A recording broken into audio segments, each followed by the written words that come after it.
नमस्कार मित्रांनो, welcome to S class education. मित्रांनो, जर तुम्ही 11th-12th ला सायन्स ही स्ट्रीम चूज करणार असाल, तर तुमच्या मनामध्ये प्रश्न असेल की एक्झॅक्टली कोणते कोणते सब्जेक्ट्स असतात. म्हणजे ना काही सब्जेक्ट्स असतात की जे कंपल्सरी असतात आणि काही सब्जेक्ट्स असतात की जे ऑप्शनल असतात. म्हणजेच काय, तर बेसिकली आता कंपल्सरी सब्जेक्ट्समध्ये काय काय येतं आणि ऑप्शनलमध्ये काय काय येतं ते आपण बघूयात. सो तुम्हाला एक क्लिअर आयडिया मिळेल. अजून एक प्रश्न असा होता की जे सब्जेक्ट्स आपण 11th मध्ये घेऊ ते जर तुम्हाला 12th मध्ये चेंज वगैरे करायचे असतील तर आपण करू शकतो का? तर या सगळ्याचे आन्सर्स तुम्हाला आजच्या व्हिडिओमध्ये मिळणार आहेत. So stay tuned. आपण पूर्ण सगळे जे डाउट्स आहेत तर ते क्लिअर करणार आहोत. सो सगळ्यात पहिल्यांदा तर आपण हे बघूया की कंपल्सरी विषयांमध्ये कोणते कोणते विषय येतात. सो आता तुम्ही जेव्हा 11th ला सायन्स घ्यायचा विचार केला असेल तेव्हा तुम्हाला हे माहिती असेल की आपल्याकडे ना ग्रुप्स असतात. ए ग्रुप असतो, बी ग्रुप असतो आणि ए प्लस बी म्हणजे दोघांचं पण कॉम्बिनेशन असतं. आता हे एक्झॅक्टली काय आहे? सो बेसिकली तुम्ही जर 11th-12th ला फिजिक्स, केमिस्ट्री, मॅथ्स ठेवणार असाल तर तुम्ही ए ग्रुपला बिलॉंग करता. फिजिक्स, केमिस्ट्री, बायोलॉजी ठेवणार असाल तर तुम्ही बी ग्रुपला बिलॉंग करता. आणि तुम्हाला जर सगळेच विषय हवे आहेत फिजिक्स, केमिस्ट्री आणि मॅथ्स, बायोलॉजी तर तुम्ही ए प्लस बी ग्रुपला बिलॉंग करता. आता हे फिजिक्स, केमिस्ट्री जे आहे तर ते कंपल्सरी आहेच. म्हणजे कंपल्सरी सब्जेक्ट्समध्ये काय काय येणार आहे? एक तर इंग्लिश, जे की सगळ्याच स्ट्रीम्सला सेम आणि कंपल्सरी असतं, हा विषय घ्यावाच लागतो. तुम्ही जर सायन्स घेणार असाल तर फिजिक्स जे आहे तर ते कंपल्सरी आहे. तुम्ही मॅथ्स घ्या, बायो घ्या, काय पण घ्या, फिजिक्स येणारच आहे. त्यानंतर केमिस्ट्री कंपल्सरी आहे. ठीक आहे. सो हे सगळे जे विषय आहेत, इंग्लिश असेल, फिजिक्स आहे, केमिस्ट्री आहे, हे विषय कंपल्सरी आहेतच. तुम्ही सायन्समध्ये काही पण घ्या पुढे जाऊन, तुम्हाला हे विषय तर कंपल्सरी घ्यावेच लागतात. मग आता ऑप्शनल मध्ये काय येतं? आता ऑप्शनल मध्ये येतं तर सगळ्यात पहिली गोष्ट म्हणजे एकतर तुम्ही बायोलॉजी घेणार आहात की तुम्ही मॅथ्स घेणार आहात. म्हणजेच काय, फिजिक्स, केमिस्ट्री आणि इंग्लिश हे 3 विषय तर आहेत.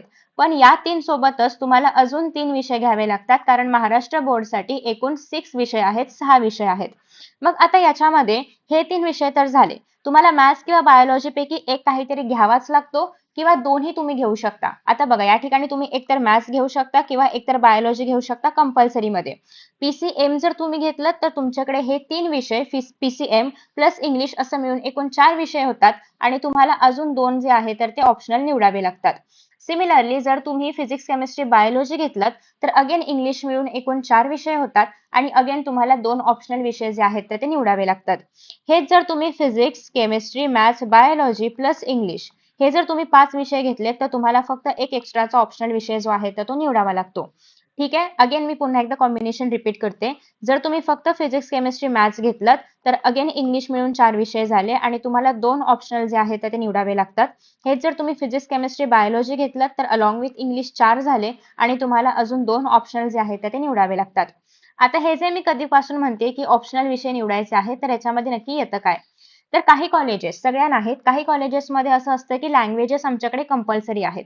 म्हणजेच काय, की तुम्हाला या विषयांसोबत इंग्लिश तर आहे, त्याला काही ऑप्शनच नाहीये. पण या व्यतिरिक्त पण तुम्हाला कुठली पण एखादी लँग्वेज घेणं कंपल्सरी आहे असं काही कॉलेजेसचं असतं. ठीक आहे. आता तुम्ही जर फिजिक्स, केमिस्ट्री, मॅथ्स, बायोलॉजी सगळेचे सगळे विषय घेतलेत तर तुम्हाला एक लँग्वेज कुठली पण तिथे कंपल्सरी असेल ती घ्यावी लागणार आणि मग हे तुमचं जे 6 विषयांचं कॉम्बिनेशन आहे तर ते पूर्ण होतं.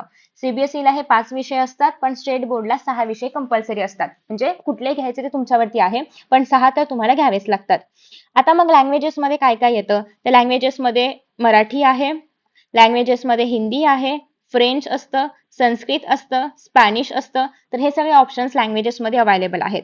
Again let me tell you की मॅथ्स, हिंदी हे जर तुम्ही 2 लँग्वेजेस घेणार असाल, जर तुम्ही पीसीएम किंवा पीसीबी वाले असाल आणि तुम्हाला जर 2 लँग्वेजेस घ्यायचे असतील तर हे दोन्ही लँग्वेजेस घेताना थोडाफार विचार करायचा आहे. कारण इंग्लिश, मराठी आणि हिंदी तिघांचा पेपर एका पाठोपाठ एक येतो, मध्ये अजिबात सुट्टी नसते. सो तुम्ही तसा अभ्यास करू शकता का? तुम्ही जर एक दिवस आधी अभ्यास करणारे असाल तर तुम्हाला थोडाफार आधी अभ्यास करून ठेवावा लागेल. त्यामुळे हे सगळे विषय खूप जास्त विचार करून निवडा कारण हे सगळे विषय तुमच्या मार्क्समध्ये खूप जास्त कॉन्ट्रीब्युट करतात मार्क लिस्टमध्ये. सो लँग्वेजेस झालं, जर तुमच्या कॉलेजमध्ये कंपल्सरी असेल तर तुम्हाला लँग्वेज घ्यावीच लागेल. नसेल तर मग तुमच्याकडे अजून ऑप्शन्स आहेत. सो लँग्वेजेस नंतर सेकंड आहे ते म्हणजे आयटी. सो आयटी पण ऑप्शनल तुम्ही घेऊ शकता. कोण कोण घेऊ शकतात? तर पीसीएमबी वाल्यांनी फक्त आयटी घेतला तरी पण त्यांचं काम होतंय कारण त्यांना एकच ऑप्शनल पाहिजे. पीसीएम वाले पण आयटी घेऊ शकतात पण त्यांना यासोबत अजून एखादा विषय घ्यावा लागेल आणि मग इंग्लिश. आणि PCB वाले पण IT घेऊ शकतात, पण अगेन त्यांना अजून एखादा ऑप्शनल घ्यावा लागेल, मग लँग्वेजेस किंवा इतर कुठलाही, आणि मग इंग्लिश. सो बेसिकली IT का प्रेफर करतात? IT प्रेफर करण्यामागचं कारण हे आहे की एकतर सिलेबस खूप जास्त लहान आहे. एक्झाम जी आहे तर ती होते आफ्टर युअर 12ची ही सगळी एक्झाम, म्हणजे बायोलॉजी वगैरे सगळे पेपर झाल्यानंतर साधारणतः एक 15 ते 20 दिवसांनी एक्झाम होते. सो अभ्यास करण्यासाठी पुरेसा वेळ असतो. जे क्वेश्चन्स आहेत ते सगळे ऑब्जेक्टिव्ह विचारले जातात आणि खूप कमी थेरोटिकल क्वेश्चन्स विचारले जातात. त्यामुळे IT सगळ्यात जास्त स्कोरिंग आहे. एकच डिसएडव्हांटेज असा आहे की IT मध्ये कॉम्प्युटरचा यूज करावा लागत असल्यामुळे कॉलेजेस जर तुम्ही IT विषय घेतला तर त्याची फीस लावतात जास्त. काही कॉलेजेसमध्ये इव्हन IT साठी मेरिट वगैरे पण लागतं तुम्ही फॉर्म भरल्यानंतर. सो बेसिकली एवढा चहेता असा हा विषय आहे. तर जर तुमच्याकडे PCMB असेल तर आय वुड सजेस्ट की ITच घ्या. एकतर इझी आहे, जास्त अभ्यास पण नाही करावा लागत आणि पटापट होतो पण.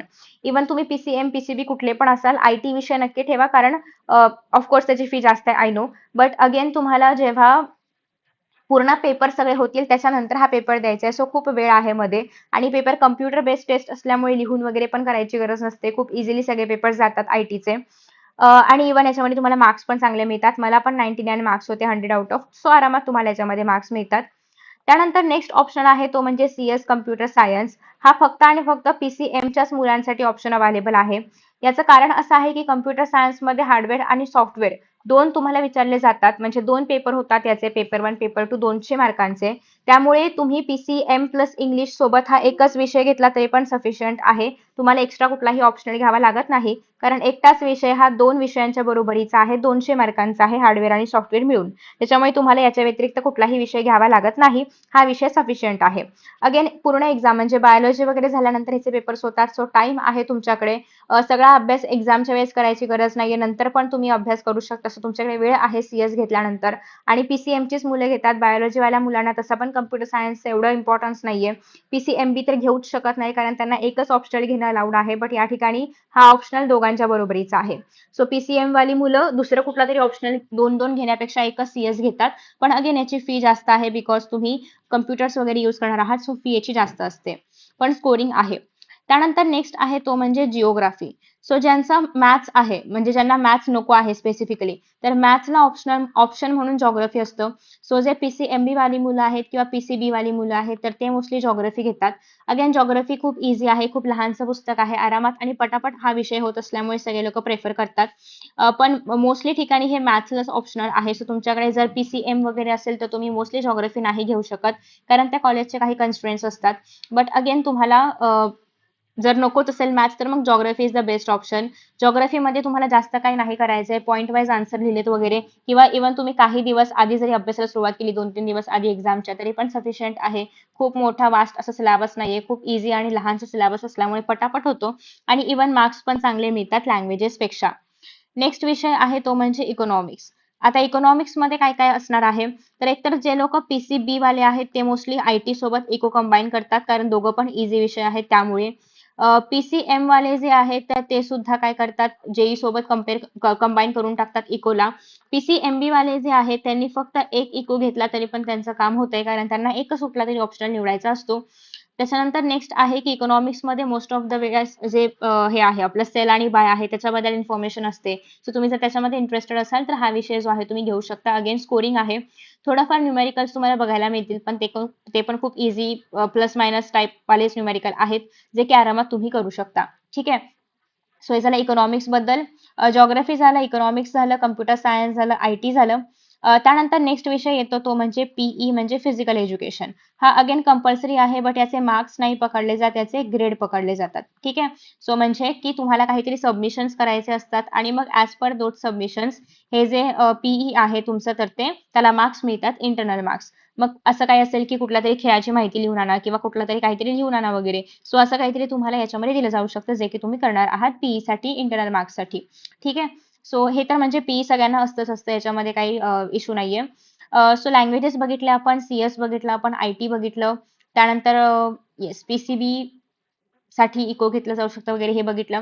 किंवा इको नंतर नेक्स्ट ऑप्शन आहे तो म्हणजे सायकोलॉजीचा. आता सायकोलॉजी कोण घेतं?